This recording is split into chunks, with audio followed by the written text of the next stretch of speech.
Hello students, स्वागत है आप सभी का साइंस एंड फन 9-10 के यूट्यूब चैनल पे, जहां हम टीचर्स आपको दिल और दिमाग दोनों से पढ़ाते हैं।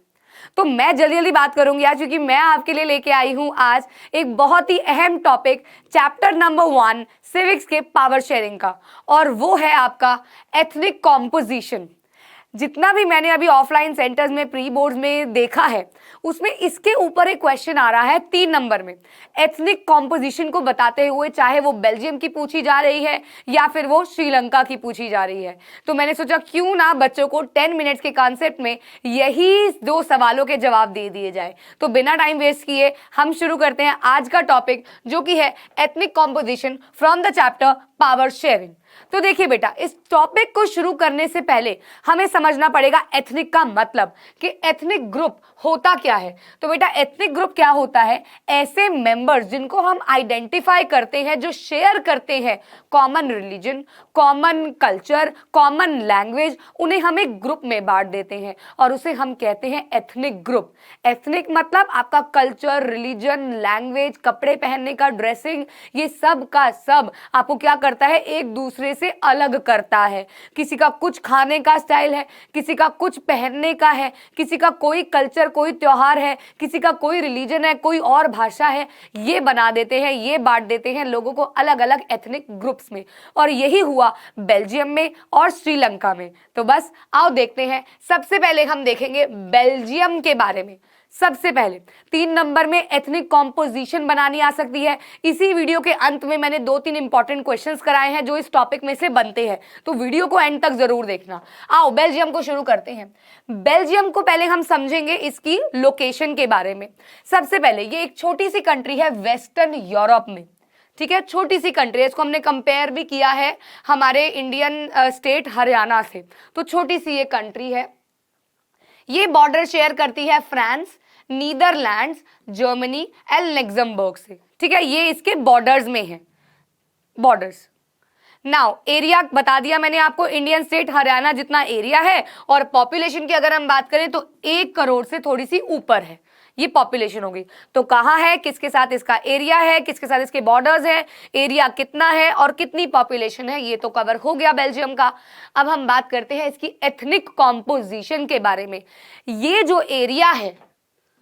एरिया है आपका बेल्जियम, इसको ना 2 पार्ट्स में बांट दिया गया है। कैसे बांट दिया गया है?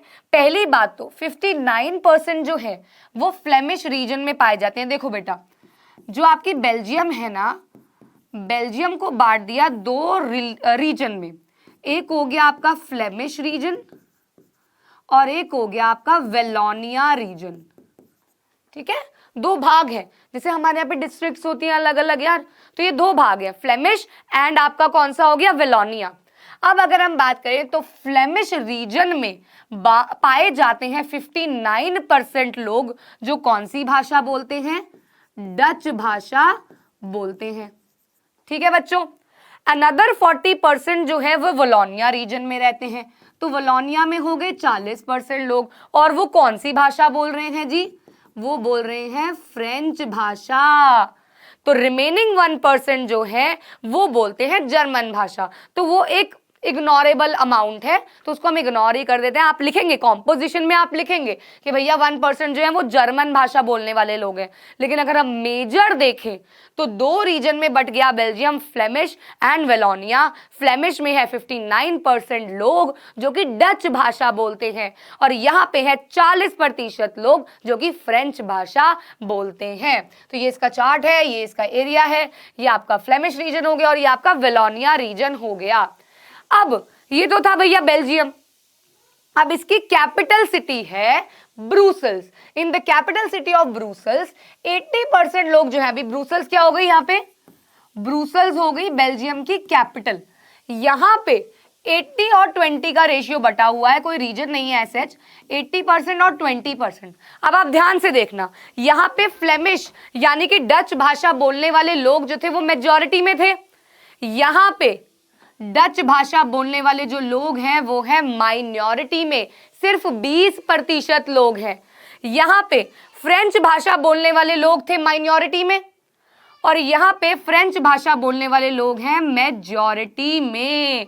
तो देखा ये फर्क है, देख लीजिए फ्रेंच जो है वो 20% है, सॉरी 80% जो है वो फ्रेंच है और 20% जो है वो डच है। तो कहने की बात ये है जो मेजर एरिया है आपका जो क्या कहते हैं बेल्जियम है पूरा, उसके अंदर जो मेजॉरिटी में है वो उसकी कैपिटल में माइनॉरिटी में है, और वहां जो माइनॉरिटी में है यहाँ वो मेजॉरिटी में है। तो यहीं से आ जाती है इन दोनों जगहों के बीच में टेंशन।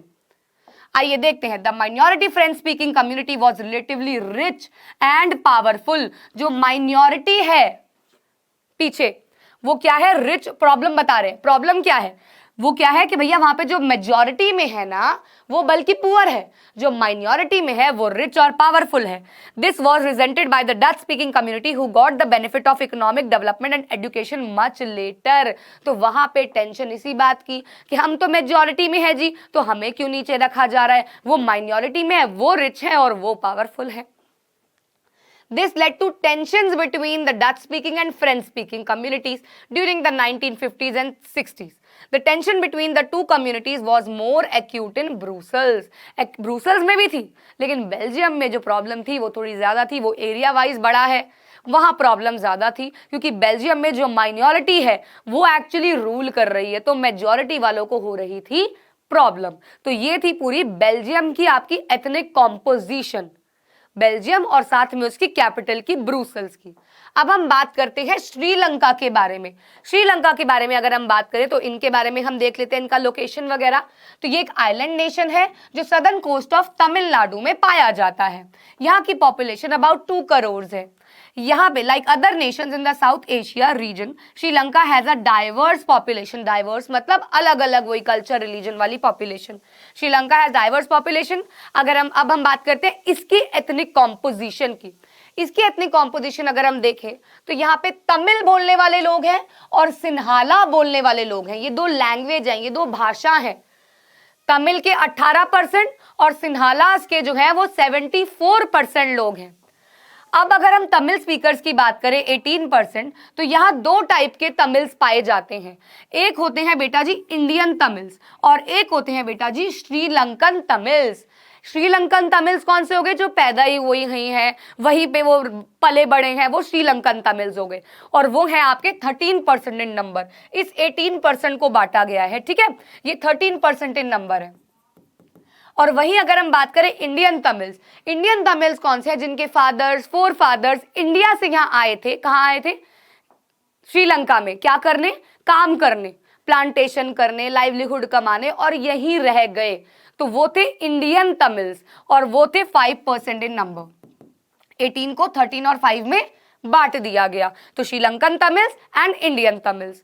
अब अगर हम बात करें इसके रिलीजियस कॉम्पोजिशन की, यहाँ तो भाषा के बेस पे हो गई, अब यहाँ रिलीजन के बेस पे अगर हम बात करें तो most of the Sinhala speaking people were Buddhist. कौन थे, बुद्धिस्ट, और ये थे हिंदूज और मुस्लिम्स।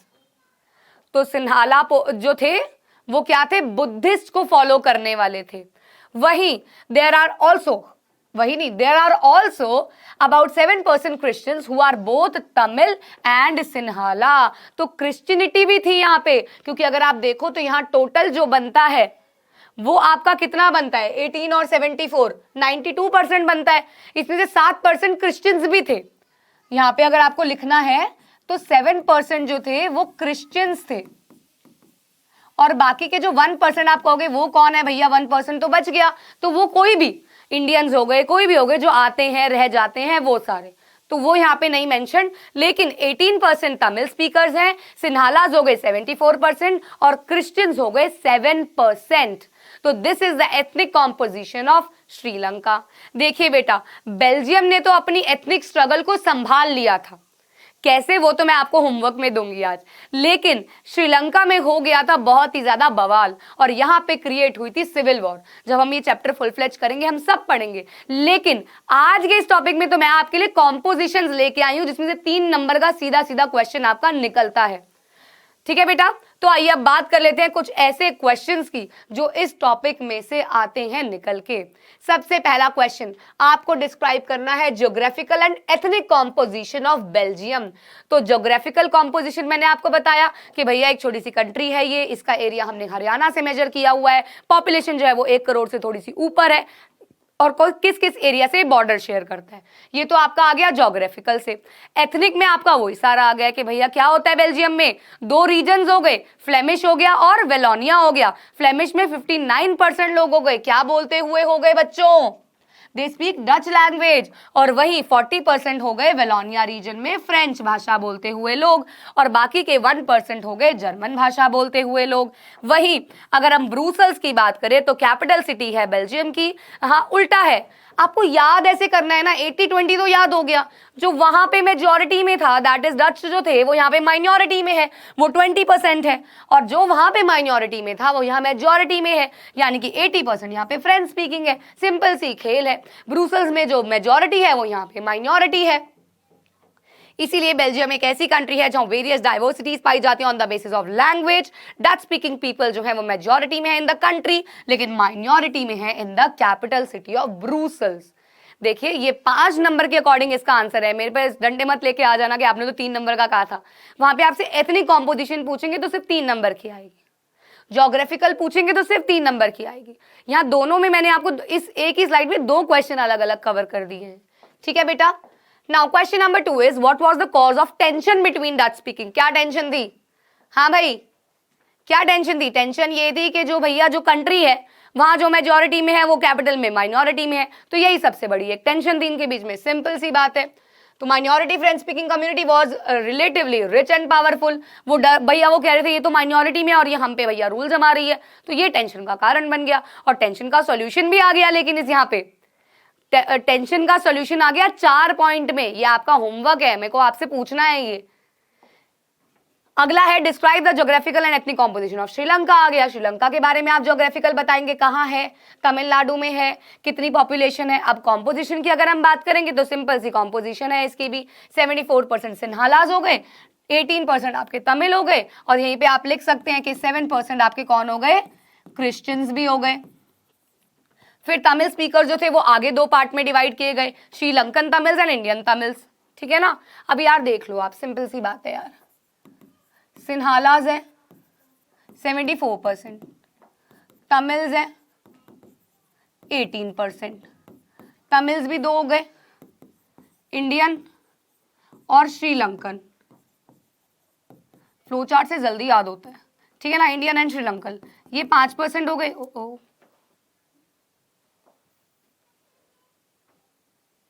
ये आपका 5% हो गए, और ये आपका 13% हो गए। ये तो तमिल्स का हो गया। सिन्हालाज में मेन क्या बोला जाता है भैया, क्या फॉलो होता है, बुद्धिज्म फॉलो होता है। यहाँ पे हिंदूज और मुस्लिम दोनों हैं,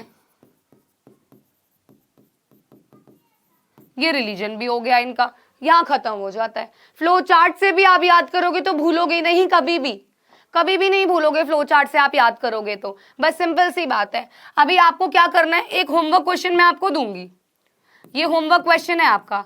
आपको बताना है how Belgium solved it's ethnic struggle. ये भी बहुत इंपॉर्टेंट क्वेश्चन है। ये आपका होमवर्क क्वेश्चन है कि आपको बताना है how Belgium solved it's ethnic struggle. 4 points है, इन्होंने क्या क्या किया है बताना है आपको। आपको जब ये फुल फ्लेज चैप्टर मिलेगा उसमें सब कुछ बताया गया होगा, लेकिन मैं फिर बता रही हूँ इस चैप्टर से ethnic composition is very important, इसीलिए मैंने ये कंसेप्ट अंडर 10 मिनट्स में आपको कवर करवाने की पूरी कोशिश की। एंड आई होप आपको ये समझ में आ भी गया होगा, ये समझ में आ गया होगा। नहीं हुआ तो आप दोबारा देखो, और कुछ समझ तब भी नहीं आया तो आप मुझे कमेंट सेक्शन में पूछ सकते हो। ऑल्सो बेटा अगर आपने अभी तक साइंस एंड फन की ऐप डाउनलोड नहीं की है तो डिस्क्रिप्शन में उसका लिंक दिया हुआ है, जल्दी से जाओ डाउनलोड करो, बहुत कुछ फ्री मिल रहा है वहां पे। 10th क्लास का कोर्स बिल्कुल फ्री में आपको करवाया जाएगा, वो भी लाइव क्लासेस के साथ, जहां पे आपको मिलेंगे लाइव क्लासेस, हर एक चैप्टर का क्रैश कोर्स कराया जाएगा आपको, हर एक सब्जेक्ट का, मैथ्स, साइंस, इंग्लिश, SST, फटाफट से आपको रिविजन कराई जाएगी, बिल्कुल बढ़िया क्वालिटी के साथ। तो अगर आपने अभी तक डाउनलोड नहीं किया, जल्दी से डाउनलोड कर लीजिए और मिलते हैं ऐसे ही अगली वीडियो में एक अच्छे से कंसेप्ट के साथ। तब तक के लिए धन्यवाद।